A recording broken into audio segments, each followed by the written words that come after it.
요단 동편 글로벌 성경 깊이 있게 나누기. 오늘은 창세기 4장 3절과 5절 말씀을 중심으로 함께 말씀을 깊이 있게 나누도록 하겠습니다.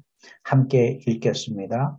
세월이 지난 후에 가인은 땅의 소산으로 제물을 삼아 여호와께 드렸고, 아벨은 자기도 양의 첫 새끼와 그 기름으로 드렸더니 여호와께서 아벨과 그의 제물은 받으셨으나 가인과 그의 제물은 받지 아니하신지라. 이 말씀으로 희생제사의 원년 아벨, 하나님께서 아벨이 드린 제사를 희생제사의 원년으로 삼으셨고 모델로 삼으셨습니다. 성경에 짧게 기록하였지만 성경 전체에 영향을 주는 것이 바로 아벨의 희생제사입니다. 왜 하나님께서 아벨의 제사를 희생제사의 원년으로 삼으셨는지 함께 나누도록 하겠습니다. 희생제사의 원년으로 삼으셨다는 것은 하나님께서 모세에게 율법을 명하셨을 때, 율법을 법도로 명하셨을 때 그 제사법의 원년이 바로 아벨이 드린 제사로서 삼으셨다라는 의미입니다. 그래서 아벨이 드린 제사의 역사적인 무게를 우리가 기억해야 됩니다. 희생제사의 원년, 희생제사의 모델로 삼으셨습니다. 그것이 아벨이 드린 제사의 역사적 무게가 되겠습니다. 히브리서 12장 24절에 보면 새 언약의 중보자이신 예수와 및 아벨의 피보다 더 나은 것을 말하는 뿌린 피니라. 아벨의 피의 완성이 바로 예수의 피라는 것입니다. 성경에서 많은 사건이 있고 많은 역사적 이야기들이 있지만 가장 중요한 것, 가장 핵심은 피에 있습니다. 피입니다.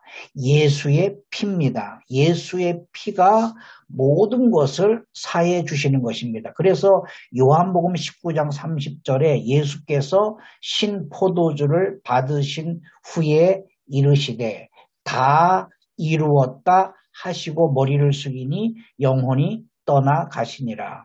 예수께 드렸던 장대에 매달아서 예수의 입에 장대에 매달아서 스펀지 같은 것, 그 당시에 헝겊, 천 같은 데다가 신포도주를 담가서 제수의 입에 넣어주는 겁니다. 이 신포도주는 마취제와 같은 것입니다. 그러니까 십자가에 달려있기가 너무 고통스럽지 않습니까? 그리고 정부 시책, 로마 정부 시책은 십자가형을 받은 십자가에서 죽는 사람은 오래도록 살아있기를 원해서 바로 마취제, 마약을 먹이는 것입니다. 그래서 기록에 보면 근 3일에서 일주일간 십자가에서 죽지 않고 살아있는 사람도 있었습니다. 물론 십자가형은 못을 박지 않습니다. 예수님만 십자가형에서 못을 박은 특별한 사례이고 나머지 제수들은 묶어두는 거거든요. 십자가 위에서 묶어두기 때문에 금방 죽지 않고 피를 흘리지 않기 때문에 금방 죽지 않고 3일, 길게는 일주일간 살아서 많은 사람들에게 어떤 귀감이 되게 하는 것입니다. 왜 십자가형을 당했는지, 그 잔인한 형을 받고 있는지에 대해서 귀감하기 위해서. 그래서 그 기간 동안에 계속 신포도주를 먹입니다. 마취제, 마약과 같은 것을 먹여서 고통을 줄여주는 일을 합니다. 그러나 예수님께서 신포도주인 것을 아시고 먹지 않으셨습니다. 예수님은 어떤 마취제, 어떤 진통제 그런 것에 영향을 받지 아니하시고 오롯이 십자가에서 죽으셨습니다. 예수님만 손과 발에 못을 박았습니다. 그래서 피를 다 흘리셨습니다. 왜 예수님만 십자가에 못 박혀 죽으셨을까요? 그것은 하나님의 뜻입니다. 피를 다 흘려야 하기 때문입니다. 그리고 예수님께서 마지막으로 하신 말씀, 다 이루었다. 무엇을 다 이루었습니까? 물론 많은 것이 예수님의 죽으심으로 예수님의 생애 동안에 다 이루어졌습니다. 그것의 가장 핵심은 바로 예수님의 피로서 우리가 용서받는 것입니다. 아벨의 피를 완성하신 것이 바로 예수의 피라는 것입니다. 그것을 다 이루신 것입니다. 왜 굳이 예수님은 피를 흘려야 하셨을까요? 레위기 17장 11절에 말씀하고 있습니다. 육체의 생명은 피에 있음이라. 내가 이 피를 너희에게 주어 제단에 뿌려 너희의 생명을 속하여 생명을 위하여 속죄하게 하였나니 생명이 피에 있습니다. 피가 죄를 속하는 것입니다. 피 흘림이 없이는 죄 용서함 받을 수가 없습니다. 피 없이는 우리가 하나님 앞에 나아갈 수가 없습니다. 우리가 하나님 앞에 간편하게 예배 드릴 수 있고 하나님을 찬양하고 하나님을 경배하고 하나님을 경외할 수 있는 것은 우리의 신앙심이 아니라 예수 그리스도께서 피 흘리셔서 죽으셨기 때문에 그 피공로로 말미암아 우리가 하나님 앞에 나아가서 예배할 수 있습니다. 이제 앞으로의 교회의 형태는 예수의 피가 없어집니다. 이미 로만 가톨릭에는 예수의 피가 없어졌습니다. 상징이 되어버렸습니다. 예수의 피가 없는 예배는 예수의 피가 없는 헌신, 예수의 피가 없는 봉사는 그것은 그냥 종교적 행위에 불과한 것입니다.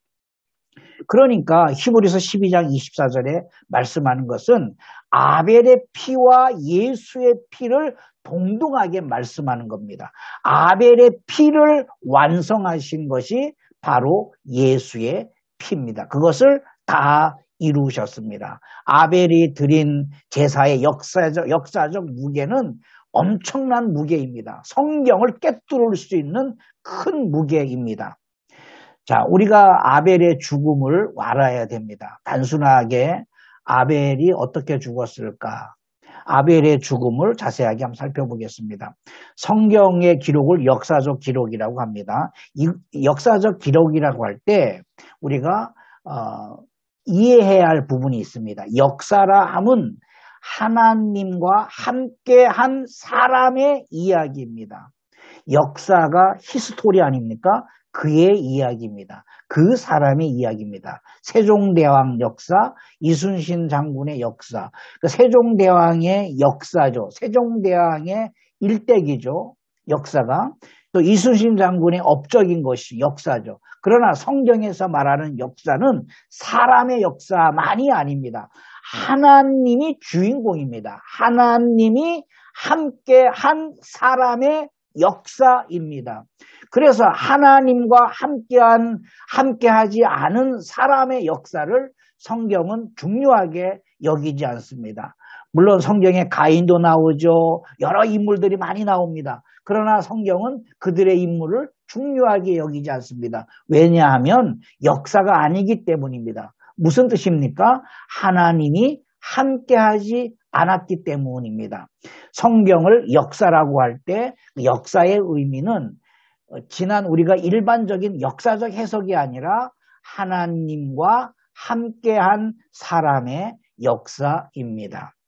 하나님이 강제적 개입의 역사가 아니라 사람의 자발적 헌신한 신앙 역사입니다. 이것이 중요합니다. 하나님이 강제로 개입하시면 우리가 지금 78억이나 되는 이 지구촌에 살고 있는 사람들이 78억이 되는데 하나님이 직접 개입하신다 그러면 이 78억이 다 하나님을 믿을 것입니다. 그렇지 않겠습니까? 하나님이 뭐 환상을 보여주시고 하나님이 나타나시면 두려워서 하나님을 믿지 않을 사람이 없습니다. 만약 그렇게 하나님께서 강제적으로 개입하신다 그러면 인간 안에 있는 자발적 헌신이 없어지는 것입니다. 만약 하나님이 강제로 개입하셨다면 인간은 종교적 노예가 되는 것입니다. 인간에게 자유의지를 주셨는데 그 자유의지로서 하나님을 경외해야만이 그 경외를 하나님이 받으시는 것입니다. 강압적이고 강제적이고 억압적으로 하나님을 경배하는 것이 아니라 하나님께서 인간 안에 자유의지를 주셨는데 그 자유의지로서 하나님을 예배하고 하나님을 경배하는 것. 그래서 하나님과 동행한 사람의 이야기가 성경에 기록되어 있고 그래서 성경을 역사적 기록이라고 하는 것입니다. 심지어는 천사들까지라도 하나님께서 자유의지를 주셔서 그 의지로서 하나님을 경외하든지 아니면 반역도 할 수 있게 하셨습니다. 천사도 반역할 수가 있습니다. 그래서 타락한 천사가 나오는 것 아닙니까? 인간도 하나님을 반역할 수가 있습니다. 아담도 반역했고 많은 사람들이 반역했습니다. 이것은 우리 안에 자유의지를 주셨습니다. 만약에 우리가 하나님을 반역할 수 없고 무조건 태어나면서 하나님만 믿을 수밖에 없다 그러면 우리는 종교적 노예가 되는 것입니다. 그것은 영광이 되는 것이 아닙니다. 하나님은 찬양을 좋아하십니다. 하나님은 찬양 듣기를 좋아하십니다. 그러니까 하나님은 찬양을 좋아하신다라고 해서 예배당 안에 301년 365일 24시간 찬양을 녹음해서 틀어놓으면 그것이 하나님께 영광이 되는 것이 아닙니다. 기계가 부르는 노래는 하나님이 영광이 되지 않습니다. 사람의 자유의지를 동원해서 없는 시간 만들어내야 되고 내 의지를 동원해서 내 인격을 담아서 내 성품을 담아서 내 믿음을 담아서 하나님을 찬양할 때 하나님은 그 찬양을 듣기를 원하시고 그 찬양을 받으시는 것입니다. 하나님은 말씀이 하나님이라고 해서 예배당 안에 하루 종일 성경 말씀만 틀어놓았다고 해서 그 말씀이 역사하지는 않습니다. 말씀은 인간 안에서 잠재되어서 이 안에 잠재되었던 말씀이 내 입을 통해서 내 삶을 통해서 나타나는 것입니다. 내 안에 있는 말씀이 나를 움직여가는 것입니다. 그것이 말씀이 일하시는 것 아니겠습니까? 그래서 하나님께서 인간에게 자유의지를 주셨기 때문에 그래서 하나님은 참 신이신 것입니다. 이사야 41장 21절 이렇게 말씀합니다. 나 여호와가 말하노니 너희 우상들은 소송하라. 야곱의 왕이 말하노니 너희는 확실한 증거를 보이라. 이 땅에는 많은 신들이 있습니다. 많은 종교가 있습니다. 그래서 십계명에 나 외에 다른 신을 섬기지 말라. 하나님 외에 다른 신들이 많이 있다라는 이야기입니다. 그 많은 신들과 하나님을 한번 비교해봐라. 많은 신들과 하나님을 법정에 한번 세워봐라. 소송해라. 우상들아, 너희가 참신인지 하나님을 향해서 여호와 하나님을 향해서 소송해 보라는 것입니다. 법적으로 다뤄보자는 겁니다. 과연 어떤 신이 참신이신지를 다뤄보자라는 얘기입니다. 하나님만이 참신이신 것이 확실한 증거가 있다라는 것입니다. 그것이 성경 역사에 기록이 되어 있고 그것을 통해서 우리의 믿음이 성장하는 것입니다. 아벨의 죽음 그것이 알고 싶다. 아벨의 죽음은 단순한 죽음이 아닙니다. 가인이 아벨을 죽였다. 단순한 죽음이 아닙니다. 유대 문헌에 보면 유대 랍비 문헌들이 굉장히 많이 있습니다. 그 랍비 문헌에 보면 물론 잘못된 문헌입니다. 그런 문헌도 있습니다. 랍비 문헌에 보면 가인이 아벨을 죽인 이유가 여자 때문이라고 기록한 문헌도 있습니다. 얼토당토한 이야기죠. 성경 밖의 이야기죠. 여자가 귀했던 시절 아닙니까? 그 당시에. 그런데 가인의 여동생이 있었는데 그 여동생이 아벨을 너무 좋아했습니다. 원래 가인 생각에는 장남이기 때문에 소유가 가인 거야 되어야 했습니다.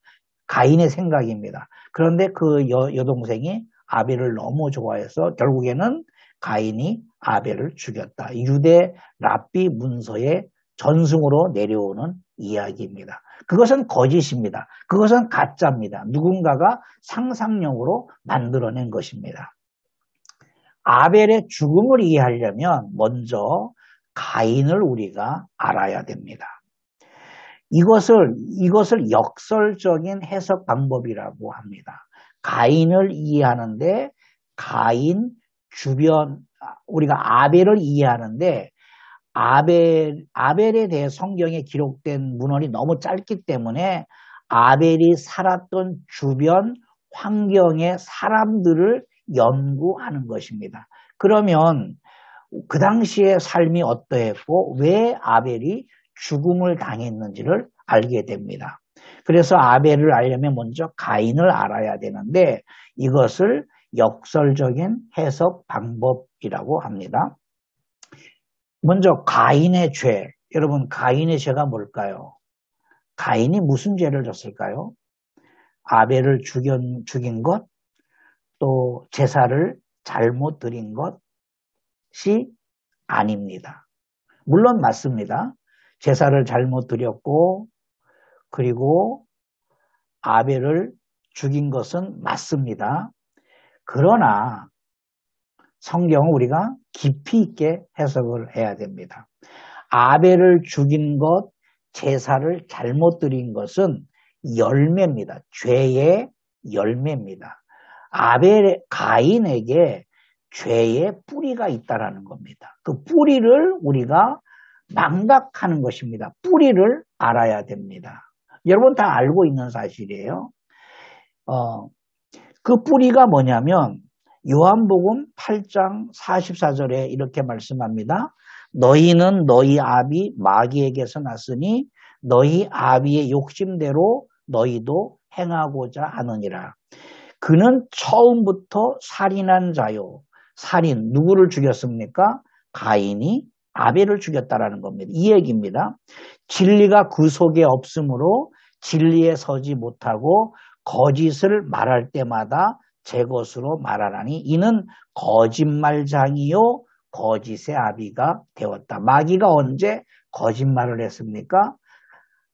하와에게 거짓말을 했습니다. 선악과를 먹으면 결코 죽지 않는다. 거짓말을 한 겁니다. 자, 요한 1서 3장 10절에 보면 이러므로 하나님의 자녀들과 마귀의 자녀들이 드러납니다. 무릇 의를 행하지 아니하는 자나 또는 그 형제를 사랑하지 아니하는 자는 하나님께 속하지 아니하니라. 이 땅에는 하나님의 자녀들이 있고 마귀의 자녀들이 있습니다. 그것의 중심이 뭐냐면 바로 밑바탕이 되는 게 뭐냐면 마귀입니다. 마귀. 가인의 죄가 뭘까요? 아벨을 죽인 것, 제사를 잘못 드린 것은 죄의 열매입니다. 그러면 그 죄의 뿌리가 뭘까요? 바로 마귀입니다. 아담도 마찬가지입니다. 하와도 마찬가지입니다. 아담의 죄의 뿌리가 뭘까요? 마귀에게 속은 것입니다. 선악과 열매를 따먹은 것은 열매입니다. 마귀에게 속은 것이 죄의 뿌리가 되는 것입니다. 죄의 뿌리가 중요한 것입니다. 그래서 가인의 죄를 우리가 이해할 때 가인이 어디에 뿌리를 두었는지, 가인의 정체성, 가인의 세계관이 무엇인지를 알아야 됩니다. 바로 마귀에게 속한 것입니다. 창세기 4장 7절에 그래서 이렇게 말씀합니다. 내가 선을 행하면 어찌 낫을 들지 못하겠느냐. 선을 행하지 아니하면 죄가 문에 엎드려 있느니라. 죄가 너를 원하나 너는 죄를 다스려라. 죄가 뭡니까? 여기서 말하는 죄가 뭡니까? 가인에게 말하는 죄가 뭡니까? 아벨을 죽인 것, 제사를 잘못 드린 것, 이건 얘기하는 게 아닙니다. 마귀입니다. 마귀를 다스려라. 그래서 베드로전서 5장 8절에 이렇게 말합니다. 마귀를 대적하는 것입니다. 그가 마귀는 우는 사자같이 두루 다니며 삼킬 자를 찾는 것입니다. 과거에도 존재했고 구약 시대에도 존재했고 신약 시대에도 존재했고 오늘 우리 시대에도 마귀는 존재하고 있습니다. 그래서 우는 사자같이 두루 다니며 삼킬 자를 찾는 것입니다. 가인과 아벨이 있습니다. 마귀가 왔습니다. 삼킬 자를 찾는 것입니다. 가인을 삼킬 것인가? 아벨을 삼킬 것인가? 누가 삼키움을 당했습니까? 가인이 삼키움을 당한 겁니다. 성경은 그것이 죄라는 것입니다. 그 죄의 뿌리가 내려져 있기 때문에 열매로서 아벨을 죽이는 것이고 제사를 등한히 여기게 되었다라는 것입니다. 역설적인 해석을 우리가 해야 됩니다. 가인의 죄, 요한일서 3장 12절에 가인같이 하지 말라. 가인같이 하지 말아야 됩니다. 그게 가인은 구약시대에 인류 초기에 있었던 이야기가 아니라 오늘 우리 시대까지 존재한다는 겁니다. 마귀는 역사에서 우리의 신앙을 무너뜨린다는 겁니다. 그러니까 우리가 가인같이 하지 말라라는 겁니다. 요한일서 3장 12절입니다. 그는 악한 자에게 속하여 아우를 죽였습니다. 아벨을 왜 죽였습니까? 가인의 생각이 아닙니다. 가인의 죄가 아닙니다. 악한 자에게 속했기 때문에 아우를 죽일 수밖에 없었습니다. 어떤 이유로 죽였느냐? 자기의 행위는 악하고 그의 아우의 행위는 의로움이라 비교하게 되는 것이죠. 유다서 1장 11절에 화 있을진저 이 사람들이여 가인의 길에 행했다라는 것. 가인의 길을 걷고 있는 것이 오늘날에도 존재한다라는 겁니다. 가인의 이야기가 아닙니다. 가인같이 하지 말아라. 가인의 길에 행했다. 가인의 길, 가인같이 하지 말라. 이것은 악한 자에게 속했습니다. 우리가 신앙생활이 힘든 것은, 신앙생활이 어려운 것은 악한 자가 끊임없이 우리를 공격해 오기 때문에 그렇습니다. 세상 사람들은 교회 다니는 것을 취미로 생각을 합니다. 우리가 취미 활동을 하죠. 어떤 사람은 자전거를 타고, 어떤 사람은 운동을 하고, 어떤 사람은 책을 읽고, 어떤 사람은 음악을 듣고, 어떤 사람들은 여행을 즐기고. 요즘 텔레비전에 그런 취미 활동을 하는 것들을 많이 다루고 있습니다. 어떤 사람들은 좋은 곳에 다니면서 음식을 먹는 사람들도 있습니다. 그런데 하나같이 화목합니다. 음식 먹는 그룹들은 하나같이 화목합니다. 자전거 타는 그룹도 화목하고, 운동하는 그룹도 화목하고, 여행하는 그룹도 화목하고, 무엇인가 취미로 모인 사람들이 화목합니다. 왜 화목한지 아십니까? 거기에는 악한 자가 개입하지 않습니다. 마귀가 개입하지 않습니다. 권장하는 것이죠. 주일날에 등산 그룹을 만들고 운동 그룹을 만들고, 그래서 어떤 사람들은 전도를 했더니 마라톤을 해야 되기 때문에 교회를 나올 수 없다라고 말한 분이 있습니다. 저희 가까이에 살고 있는 분입니다. 그러니까 마라톤은 주일날 하는 거예요. 주일날. 그래서 제가 기도하는 거예요. 그분이 마라톤을 하지 않게 해주시옵소서.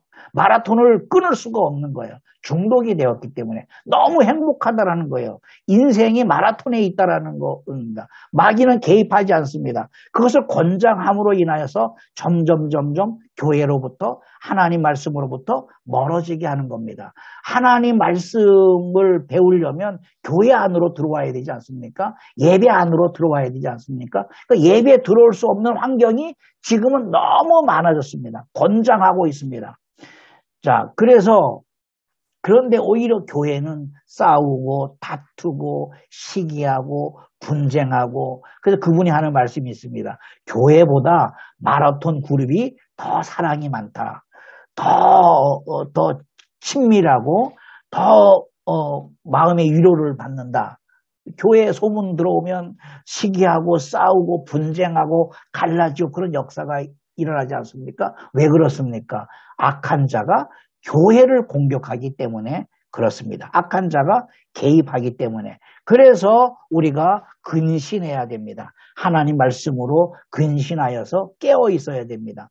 마귀가 우는 사자같이 우리를 삼키려 두루다니기 때문에 우리가 근신하여야 하는 것입니다.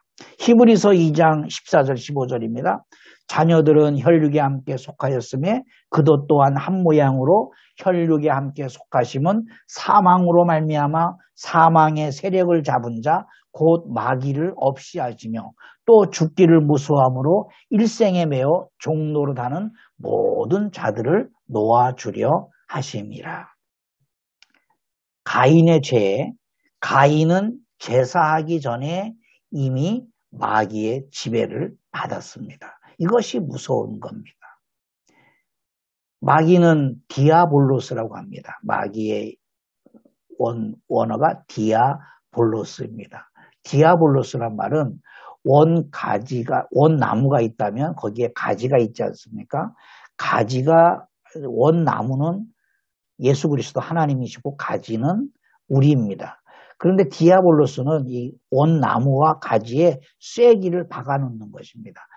디아볼로스란 말이 마귀란 말인데 쐐기를 박다라는 말입니다.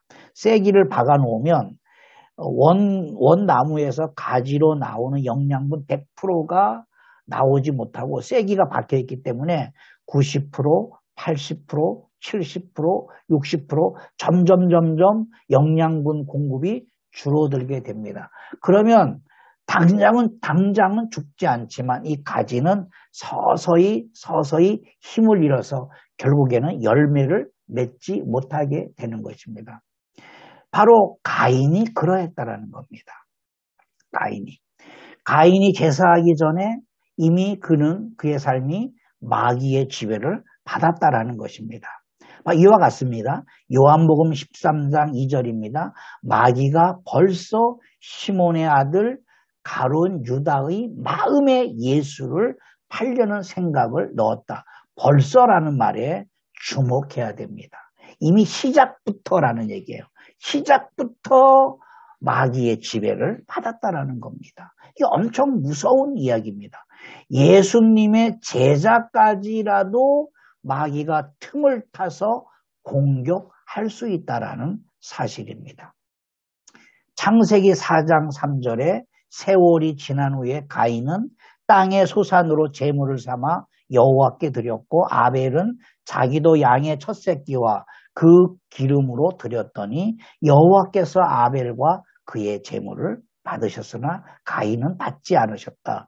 세월이 지난 후에 이 말 땅의 소산으로 양의 첫 새끼와 그 기름을 드렸다.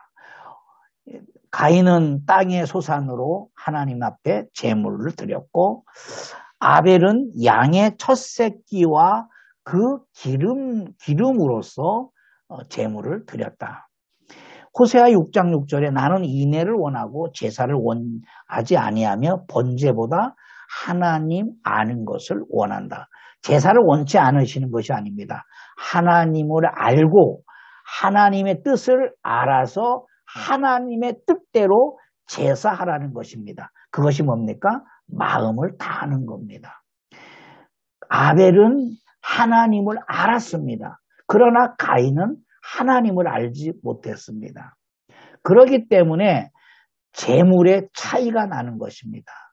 가인은 땅의 소산으로 제물을 드렸고 아벨은 양의 첫 새끼와 그 기름들, 성경 원어에는 복수로 말하고 있습니다. 복수. 양을 한 마리 드린 것이 아닙니다. 복수로서 드렸습니다. 양의 첫 새끼와 그 기름을 어떻게 아벨이 알았느냐는 얘기예요. 어떻게 양을 잡아서 그 기름을 피를 흘리고 그 각을 뜨고 그 기름을 불에 태워서 하나님 앞에 드렸느냐는 얘기예요. 아벨은 하나님을 알았다라는 겁니다. 마음을 다해서. 그래서 세월이 지난 후라는 얘기는 하나님의 심판, 하나님의 시험을 뜻합니다.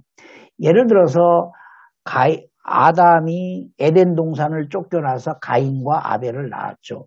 그리고 그들이 소산으로서 창세기 4장에 보면 그 재물을 가지고 하나님 앞에 제사했는데 그때 한 번만 제사한 것이 아닙니다. 수많은 제사를 드렸습니다. 수많은 제사를 드렸는데 세월이 지난 후에라는 것은 하나님이 심판하신다. 하나님이 그 제사를 시험하셨다라는 의미입니다. 하나님이 시험하신 제사 중에 수많은 제사를 수십 년간 드렸던 그 제사를 하나님이 시험하신 제사가 창세기 4장에 나오는 것이고 하나님이 시험하신 제사 중에서 가인은 시험을 통과하지 못했고 아벨의 제사만 시험을 통과하신 것이 세월이 지난 후에라는 의미가 됩니다. 그러니까 제사를 어디서 배웠을까요?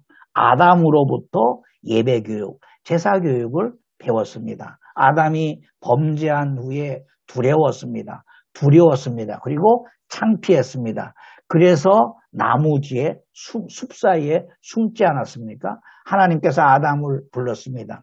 그리고 아담이 스스로 만든 무화과나무 잎을 벗어버리고 하나님이 직접 양을 잡아서 그 가죽옷을 입혀서 아담에게 입혔습니다. 피를 흘렸습니다. 아담은 그것을 지켜봤습니다. 지켜보면서 느꼈습니다. 무엇을 느꼈습니까?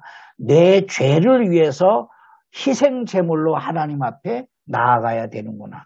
결국에는 그 희생제물처럼 하나님께서 죽으시는 것을 알았습니다. 그것을 가인과 아벨에게 오랜 시간 동안에 제사하는 동안에 그것을 가르쳤지만 가인은 마귀의 지배를 받았기 때문에 아담의 예배, 아담의 제사 정신을 받지 않았던 것입니다.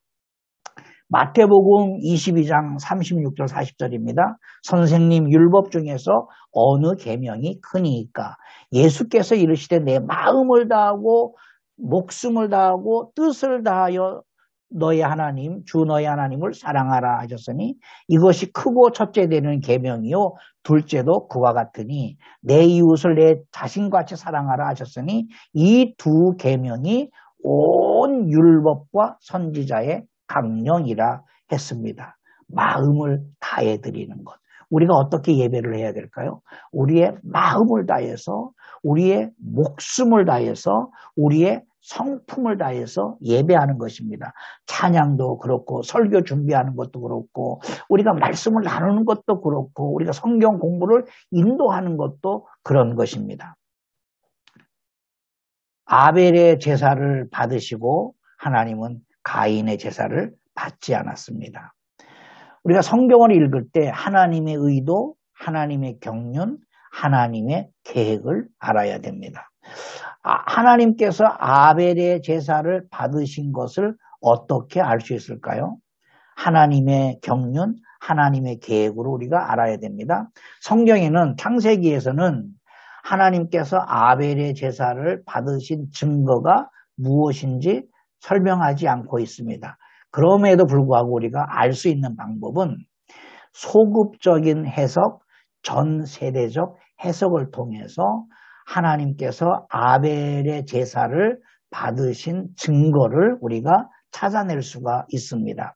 소급적 해석, 전 세대적 해석이란 말은 소급적 해석이에요. 창세기 1장, 2장, 3장, 4장 초기에 나오는 이야기들은 완벽하지가 않습니다. 그런데 그 완벽하지 않는 이야기들을 해석할 수 있는 방법은 미래적인 사건을 소급해 오는 것입니다. 그래서 하나님의 말씀은 전 세대적으로 해석해낼 수가 있습니다. 히브리서 13장 8절입니다. 예수 그리스도는 어제나 오늘이나 영원토록 동일하시다. 그러니까 오늘의 사건을 어제를 들어서 해석할 수 있고 어제의 사건을 오늘이나 영원토록 동일하신 말씀으로서 과거를 해석할 수 있다라는 것입니다. 야고보서 1장 17절입니다. 이 하나님은 변함도 없으시고 회전하는 그림자도 없으시니라. 이 말씀이 뭡니까? 창세기에 계신 하나님이나 출애굽기에 계신 하나님이나 신약에 계셨던 하나님이나 오늘 우리와 함께 하신 하나님이 같으시다라는 겁니다. 오늘의 사고로도 과거를 해석할 수 있고 과거의 사고로도 미래를 해석할 수가 있다. 그 말이 바로 소급적 해석, 전세대적 해석이라는 의미입니다. 과거, 현재, 미래가 동일하다는 것입니다. 과거로 현재와 미래를 해석하고 현재로 과거와 미래를 해석하고 미래로 현재와 과거를 해석할 수가 있습니다. 이것이 소급적인 해석입니다. 전세대적 해석이라고 합니다. 하나님의 의도, 하나님의 경륜, 하나님의 계획을 소급적 해석으로 완성이 되는 것입니다. 전 세대적으로 완성이 되는 것입니다. 아담, 아브라함, 다윗. 예를 들어서 아담이 있고 아브라함이 있고 다윗이 있다고 가정합시다. 아담에게 하신 말씀으로 아브라함과 다윗 시대를 해석할 수가 있다는 겁니다. 또한 아브라함에게 하신 말씀으로 아담과 다윗 시대를 해석할 수 있다는 겁니다. 다윗에게 하신 말씀으로 아브라함과 다윗 시대를 해석할 수가 있습니다. 이러한 방법을 소급적 해석, 전세대적 해석이라고 합니다. 자, 그러나 우리가 주의할 점이 있습니다. 문화사적으로는 현재로 과거를 해석하면 안 됩니다. 해석할 수가 없습니다. 예를 들어서 우리 지금 21세기를 살아가고 있는 이 사고방식으로 세종대왕을 해석하면 안 됩니다. 이순신 장군 시대를 해석할 수가 없습니다. 우리 딸아이가 어렸을 때 아빠는 왜 키가 작아? 그렇게 물었습니다. 잘 못 먹었지. 먹을 게 없어서 키가 안 컸어. 밥이 없었어. 밥을 먹을 게 없었어. 그랬더니 딸아이가 라면 끓여 먹으면 되지 왜 라면 안 끓여 먹었어? 이렇게 말한 적이 있습니다. 그러니까 딸아이의 그 문화사적 시대로 아버지를 해석할 수가 없다라는 겁니다. 이를테면 철학, 일반 사회적 역사, 종교적 사조로서는 현재로 과거를 해석해서도 안 되며 과거로 미래를 해석해낼 수가 없습니다. 예를 들면 우리가 세종대왕이 얼마나 많은 일들을 했습니까? 그 세종대왕의 업적을 가지고 오늘 우리 시대를 살아갈 수가 없다라는 겁니다. 또한 우리 시대의 사고로 세종대왕을 해석해낼 수 없는 것입니다. 오직 하나님의 말씀인 하나님이 개입하신 역사만이 과거와 현재와 미래를 관통하는 것입니다. 소급적 해석, 전세대적 해석은 하나님의 말씀 안에서만 가능한 것이지 현대적 사고로 구약을 해석한다? 그런 의미가 아닙니다. 이해가시죠? 그 아벨의 제사를 받으신 증거가 무엇일까요? 바로 레위기 9장 24절입니다. 불이 여호와 앞에서 나와 제단 위에 번제물과 기름을 사른지라 온 백성이 이를 보고 소리 지르며 엎드렸더라. 무엇입니까? 불입니다. 제사를 받으시는 증거가 불입니다. 열왕기상 18장 38절입니다. 이에 여호와의 불이 내려서 번제물과 나무와 돌과 흙을 태우고 또 도랑에 물을 핥은지라. 불이 내려왔습니다. 사사기 6장 21절입니다. 여호와의 사자가 손에 잡은 지팡이 끝을 내밀어 고기와 무교병에 대니 불이 바위에서 나와 고기와 무교병을 살랐고 여호와의 사자는 떠나서 보이지 아니한지라. 불이 내려왔습니다. 역대하 7장 1절입니다. 솔로몬이 기도를 마침에 불이 하늘에서부터 내려와서 그 번제물과 제물들을 사르고 여호와의 영광이 그 성전에 가득했다. 하나님이 제물을 받으시고 하나님이 제사를 받으신 증거가 뭡니까? 불입니다. 자, 그러면 우리가 이렇게 답을 할 수가 있습니다. 아벨의 제사를 받으신 증거가 뭡니까? 하나님에게로부터 불이 내려와서 아벨의 제물을 태웠다라는 것입니다. 이것이 바로 소급적 해석, 전 세대적 해석이 되는 것입니다. 아벨이 드린 제사의 역사적 무게가 희생제사의 원년이 되었고 모델이 되었다고 했습니다. 이 의미로 설명을 하도록 하겠습니다. 성경을 읽으면 우리가 헷갈리는 부분이 있습니다. 율례와 법도와 계명과 율법, 이 말들이 혼동되어 있습니다. 어떤 주석에는 이것이 다 하나의 계명이다, 하나의 다 율법 안에 속한 것이다라고 말하고 있는데 그렇지 않습니다. 율례와 법도와 계명과 율법이 다 다릅니다. 창세기 26장 5절에 이는 아브라함이 내 말을 순종하고 내 명령과 내 계명과 내 율례와 내 법도를 지켰다. 율법이 있기 전에 이미 율례와 법도가 있었다라는 겁니다. 율법, 먼저 율법부터 우리가 나누도록. 율법이 뭡니까? 모세에게 주어진 법입니다. 성문법입니다. 성문법. 모세에게 주어진 성문법입니다. 기록된 법입니다. 이 기록된 법 안에는 시민법과 사회법, 시민사회법이 있습니다. 생활 성결법이 있습니다. 제사법이 있습니다. 물론 다양한 법이 있지만 크게 이렇게 나눌 수가 있습니다. 이것은 사회적 질서, 사회적 책임을 나타내기 위해서 법으로 만들었습니다. 사회적 사람이 200만, 250만 명 모여 살다 보면 분쟁이 일어납니다. 그 분쟁을 해결하기 위해서 사회적 질서를 위해서 모세 율법을 만들었습니다. 그리고 그 법을 지키지 않는 사람에게 책임을 전가하는 사회적 책임이 있는 법입니다. 율법은 사회적 질서와 사회적 책임이 있습니다. 오늘날도 우리가 시민법은 사회적 책임이 있습니다. 사회적 질서와 사회적 책임이 있습니다. 침을 뱉거나 교통 신호를 위반하면 사회적 책임을 져야 됩니다. 도둑질을 한다든지 사람을 죽인다든지 뭐 이런 것들이 사회적 질서, 사회적 책임을 지도록 되어 있습니다. 그것이 율법이었다라는 것입니다. 그러면 계명이 뭐냐? 율법이 뭐고 계명이 뭐냐?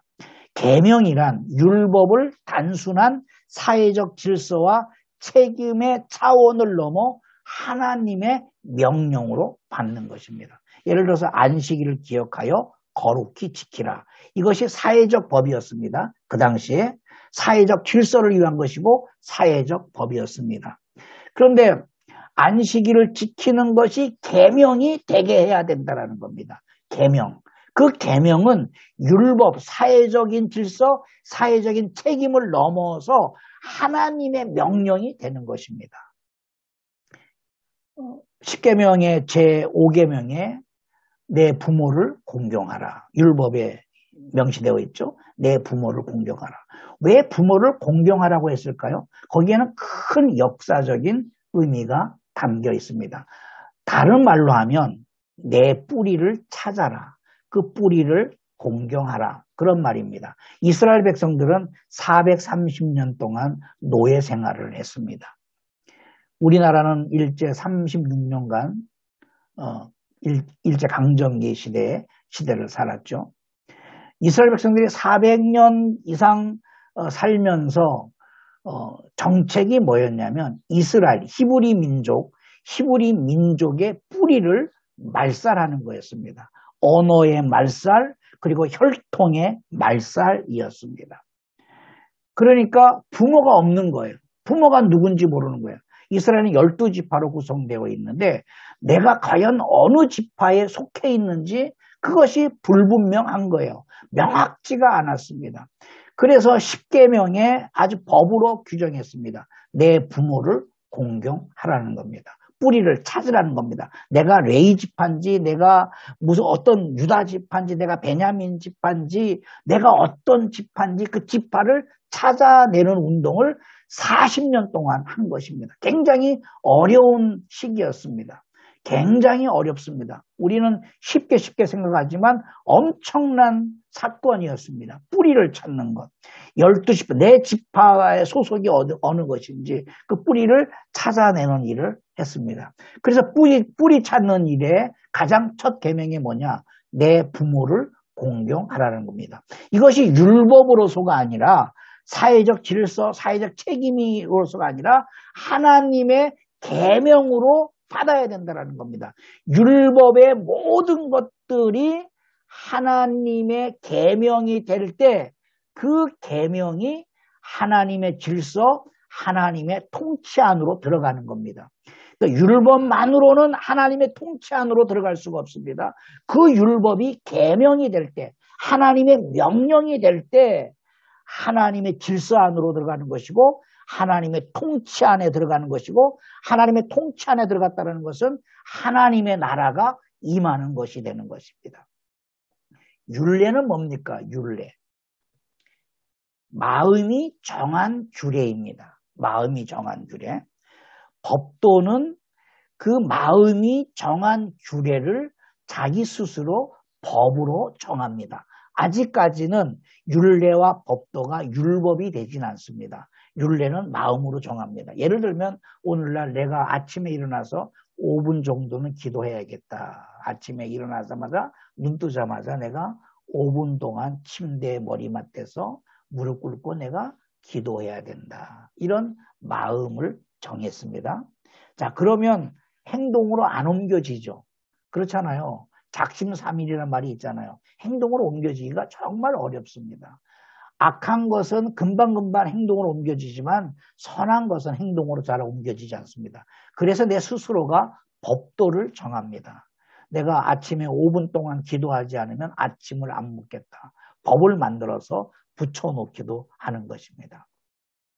역대상 16장 16절 17절에 이것은 아브라함에게 하신 언약이며 이삭에게 하신 맹세며 이는 야곱에게 세우신 율례 곧 이스라엘에게 하신 영원한 언약이다.